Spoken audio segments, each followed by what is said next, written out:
Here's the story of a lovely lady who was bringing up three very lovely girls.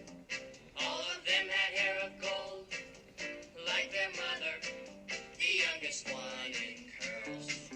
It's the story of a man named Brady who was busy with three boys of his own. They were four men living all together, yet they were all alone.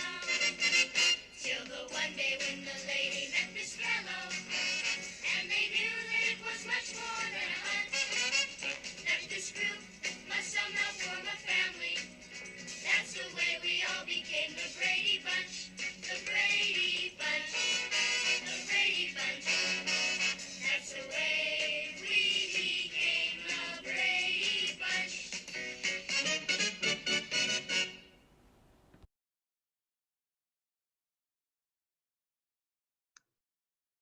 Hi guys, Mrs. Bakari here. I want to continue where we left off with our book study from the book selection Who Moved My Cheese when we were last in school. So I'm going to read pages 61 to 69 to you, so feel free to follow along with my screen, and then if you would like to answer some optional questions at the end to reflect, feel free to do so. After a while, Pa made his way back to Cheese Station C and found Hem. He offered Hem bits of new cheese, but was turned down.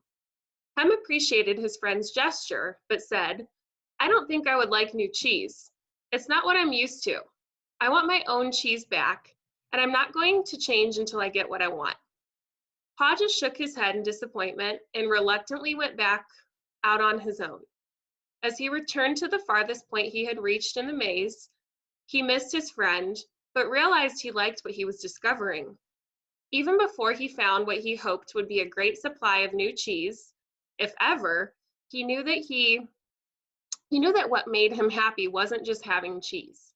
He was happy when he wasn't being run by his fear. He liked what he was doing now. Knowing this, Pa didn't feel as weak as he did when he stayed in Cheese Station C with no cheese. Just realizing he was not letting his fear stop him, and knowing that he had taken a new direction, nourished him and gave him strength. Now he felt that it was just a question of time before he found what he needed. In fact, he sensed he had already found what he was looking for. He smiled as he realized it is safer to search in the maze than remain in a cheeseless situation. Ha realized again, as he had once before, that what you are afraid of is never as bad as what you imagine. The fear you let build up in your mind is worse than the situation that actually exists. He'd been so afraid of never finding new cheese that he didn't even want to start looking.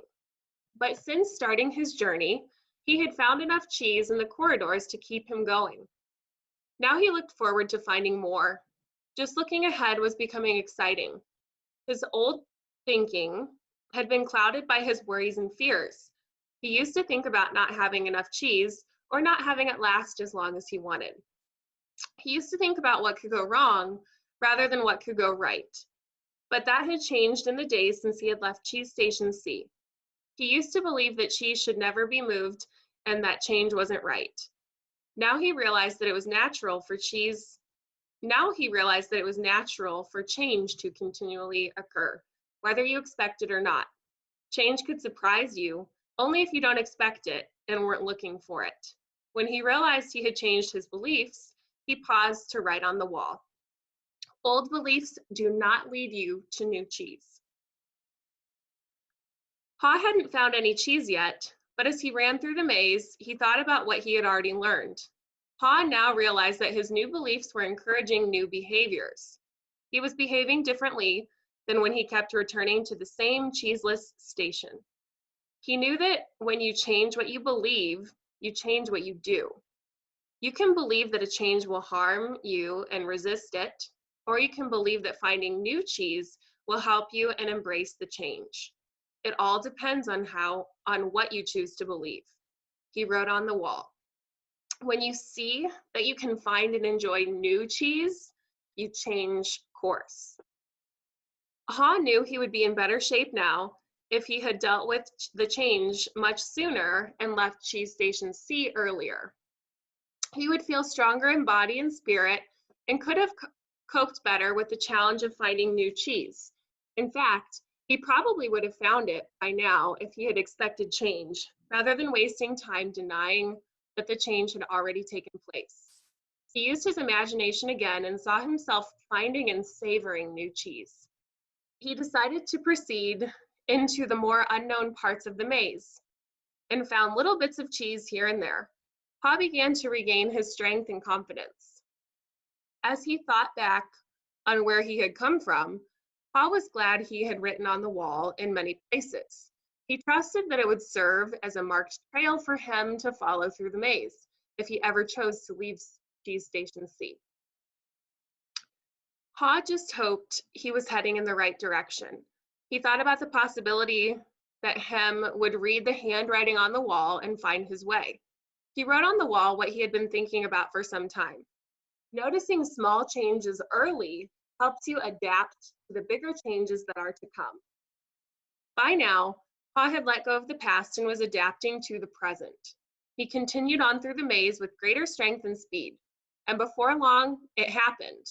When it seemed like he had been in the maze forever, his journey, or at least this part of his journey, ended quickly and happily. Pa proceeded along a corridor that was new to him, rounded a corner, and found new cheese at Cheese Station N. When he went inside, he was startled by what he saw. Piled high everywhere was the greatest supply of cheese he had ever seen.